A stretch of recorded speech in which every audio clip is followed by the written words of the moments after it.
Alright, let's continue this. Can the mic hear that?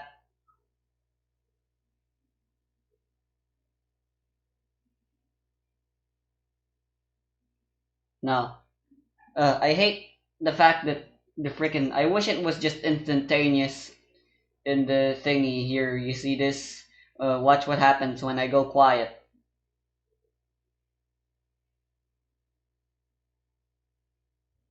Yeah, it takes its damn time.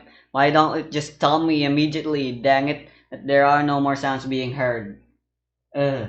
Why you gotta make my life so difficult? I wish I could change that. Maybe I can, and I'm just an idiot. Well, right now I don't that don't matter. What does matter is the game. Let's continue.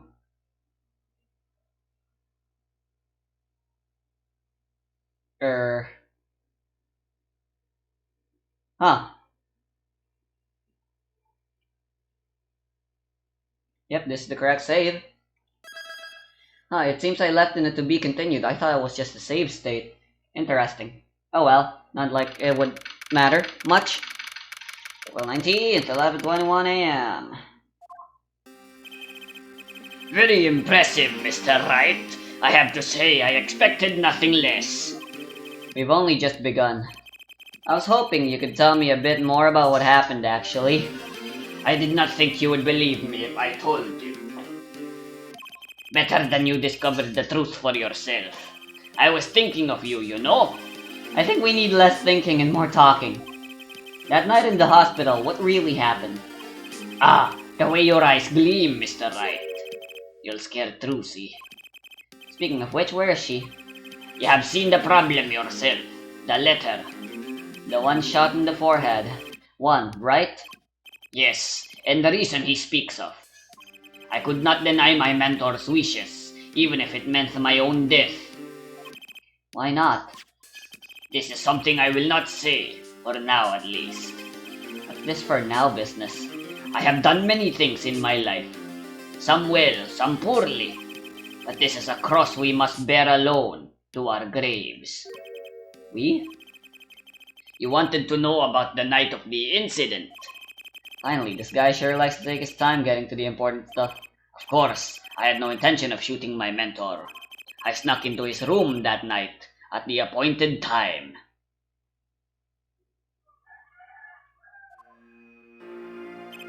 And found there upon his bedside table 2 pistols. 2? Yes, the one I had used on stage, and the one that had been used by my partner Valant. Oh, for the Zack and Valance quick draw thing? My mentor had the look of one sleeping. I stood by his bedside, hearing only the light sound of his breathing. Then I took the pistol into my hand. I cannot deny that my resolve faltered then for a moment. You faltered? I mean, you thought about shooting him? Recall there was a reason I could not refuse his request. His last such request, though not his first. So, there were other requests you couldn't refuse before? To be honest, I have not always been steadfast, and I fear I brought pain upon Trucy. Is Magnifique coercing his disciples somehow? So what was going on in Troop Grammary? Yet, in the end I did not shoot him. Instead, I turned and shot the clown. I took the pistol I fired and placed it in my pocket. In your pocket? I believe if you examine the bullet in the clown's head, you will find it to be different than the one in my mentor. Ugh. What were those called? Ballistic markings? Rifling marks. Yes, well, that is all I have to tell you concerning the case. Concerning the case?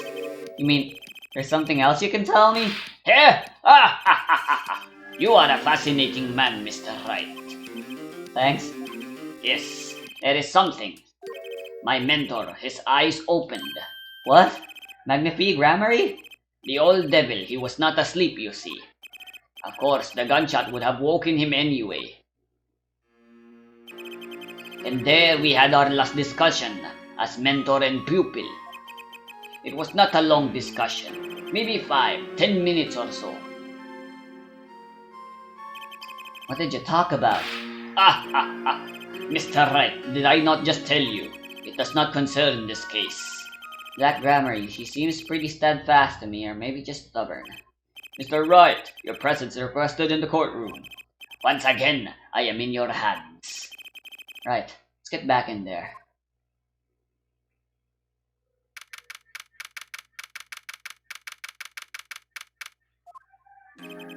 Court is now back in session.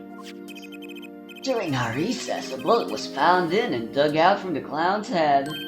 Well, this is news. And the rifling marks? There wasn't time to do a detailed analysis, though they did find the weapon type matches the murder weapon. Well, that's not very conclusive, is it? Which is why I'm about to call my very decisive witness. Your decisive witness? How many times have I heard those words? Oh, they often turn out to be far less decisive than you think. Oh, don't worry on my account. I'm quite confident this witness will do the job. After all, he is intimately acquainted with the players in our little production, being the other half of Troupe Grammary's famous duo, Zack and Valent. Valent Grammary. So we get to meet the great magnificent other Disciple. Wow, no mustache. Perhaps we'll start by asking your name and occupation. Valent Grammary, magician. And you're the decisive witness, are you? You can prove your fellow student your partner's guilt. Fate, the grand illusion, filled with traps and tricks. Wait, the shooting took place in that hospital after 11 o'clock that night. You're a witness, does that mean you were there that late? If one were to deduce this logically, the conclusion is yes. Okay, I always get the characters, don't I? I have an interesting fact for you, you see. Several days before the crime, my witness received this. That looks very familiar. Wait, it's the same thing. Yes, or perhaps I should say, ta-da! Order! Order! Order! And what does it say? Surely not the same thing. Perhaps you should see for yourself. Why, it's practically the same. The court accepts this into evidence. This is most unusual. Exactly what was going on with you folks? What exactly was your Troupe Grammary up to? By which you mean? I'm just having trouble envisioning a man who would ask his students to kill him. Both of them, no less. It's just my opinion, Herr Judge. But from these letters, I'd say he was coercing them, not asking them. We walked the magician's path together, and in doing so, shared much of our lives. When people are so close, there is strain, a warping of relations, you might say. Yet this has nothing to do with the case at hand. By which you mean you're not going to tell us? Which makes me wonder even more about this reason they couldn't refuse. Well, let's get on with the testimony for starters. The defendant, Zack Grammary, stands accused. Tell us why. Oh, I'll do more than that. For where he walks, the red roses rise, singing hymns to the miracle that is magic. Fascinating. Though I hardly need to remind you that the evidence could just as clearly point to you as the suspect. The letter, the murder weapon, and now the 2 bullets found at the scene. In fact, the only difference seems to be the designated time. As every magician knows, timing is everything. Yes, and now it's time to get this party fired up.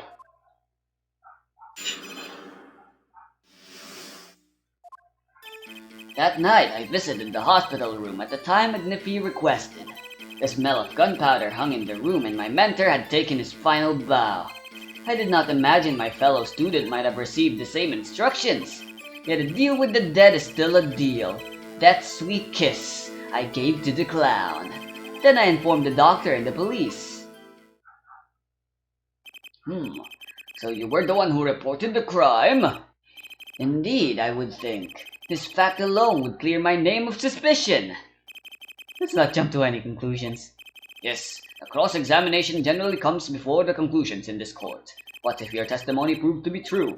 then the defendant Zach Gramery is guilty. If it wasn't Zach Gramery, then the killer was you, Valent. No disappearing act will get you out of that.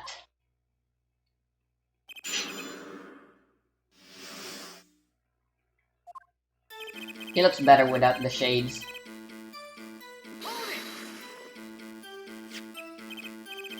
Clavier, I mean. Which according to the letter was 11:20 p.m. Indeed. In magic, timing is everything. Right. Consider the illusion of teleportation. If I were to appear on stage before my stunt double has left, how would that look? Why, it would reveal the very secrets of my magic! Now that you've revealed the very secrets of your magic for all of us, let's move on. You went at the designated time, and what did you see?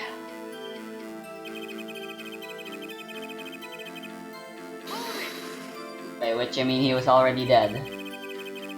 So you weren't worried for your own safety at all? And you smelled gunpowder, yes? But the shooter was still nearby. I did not consider this, to be honest. It is forbidden for a magician to have a good imagination. Really? Isn't magic all about illusions and imagination? How about this? You were the shooter, which is why you weren't afraid. Now you are the one imagining. It is forbidden for a lawyer to have a good imagination. The witness will refrain from pausing so suspiciously before responding. My forbidden imagination is start to imagine things.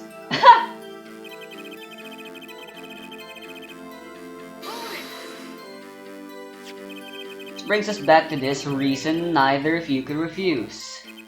So it does, and my partner, he did not refuse. But Magnifi wrote the same thing to you. Why could you refuse if Zack couldn't? Because I have a will of steel, of course. I also do this trick where I ban steer bars. So perhaps steel isn't all so strong. So which is it?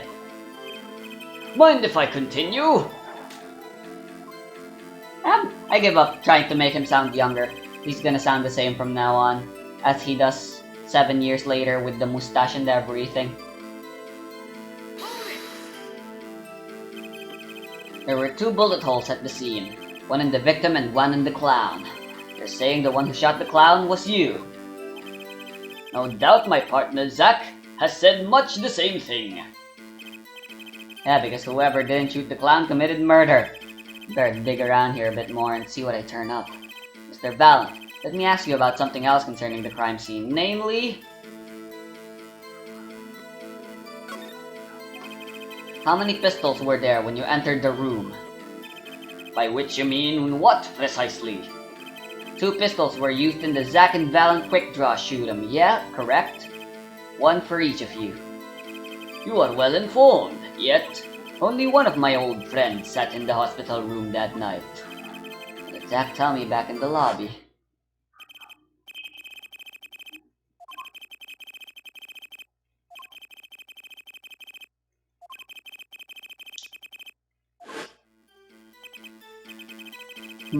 I see no problem with this statement. Only 1 pistol is visible in the photograph of the crime scene after all. So you picked up that pistol and fired it? Indeed I did. AlakaZAUUUUUGH, AlakaZing, AlakaBoom. Is the number of pistols really so important?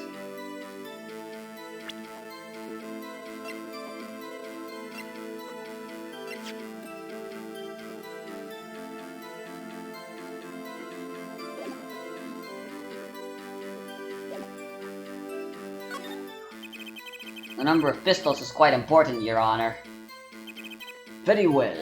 Please add this detail to your testimony. What can I do but obey? Only 1 pistol was in the hospital room that night. With it, I shot the clown. So you took the only pistol there and fired it? That's correct. And that pistol was this one, which was left at the crime scene? Good show. I see you too are a magician of sorts. You're an idiot of sorts. You have any idea what you just said? I see the fire in your eyes as you glare at the witness. So how about heating up this trial a bit? These slow ballads bore me. Got a hunch, but maybe that's all it is. We should ask about something else.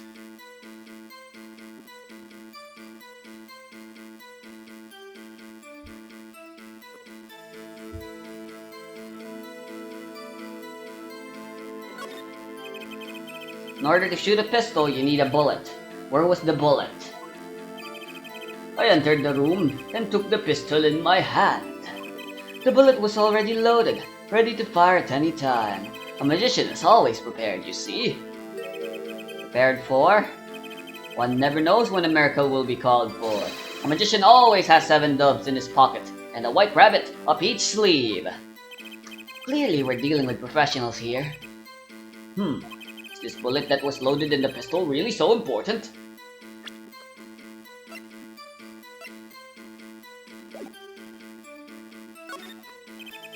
Without a loaded bullet, we wouldn't have a murder. It's very important, Your Honor. Very well. Please add this detail to your testimony.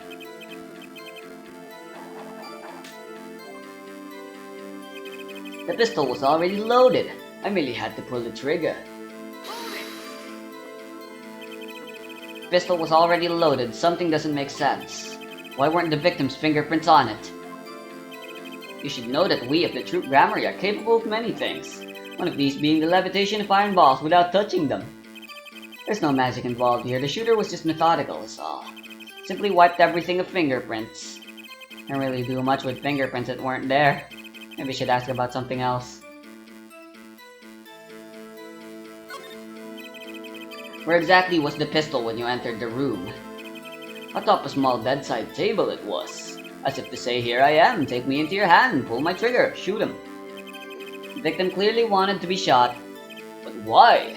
Perhaps he wanted to go out with a bang? Yet we will never hear the truth from his lips, so all we can do is guess. Is the location of the pistol all that important? Without a murder weapon, there would be no murder. It's very important, Your Honor.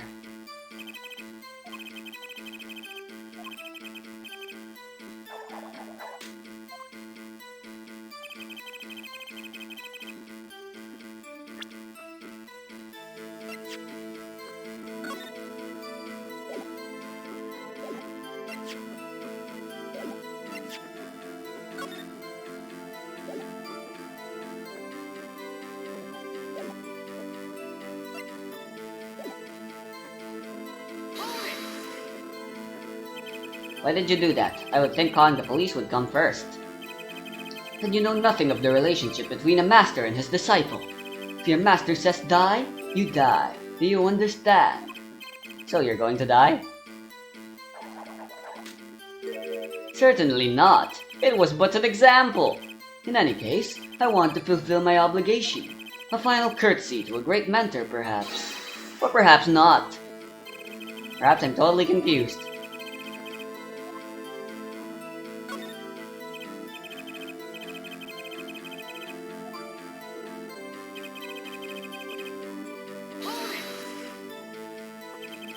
So you informed the police. What did you do then? What do you suppose I did? Used my magic to levitate my mentor's corpse, perhaps? I don't know, that's why I'm asking. Now please answer the question and skip this sarcasm. After I made my report, I called the doctor and we returned to the room. While we waited for the police to arrive, we discussed stomach medicine. We've confirmed this with the doctor. It all checks out. He praised Mr. Vallon's knowledge of stomach medicine, in fact. It is an honor I do not deserve, but I accept. Both Magnifique students received the same letter. Both admit having gone to the hospital that night. 2 bullets were fired and one of them killed Magnifique. Time to find the cracks in his testimony.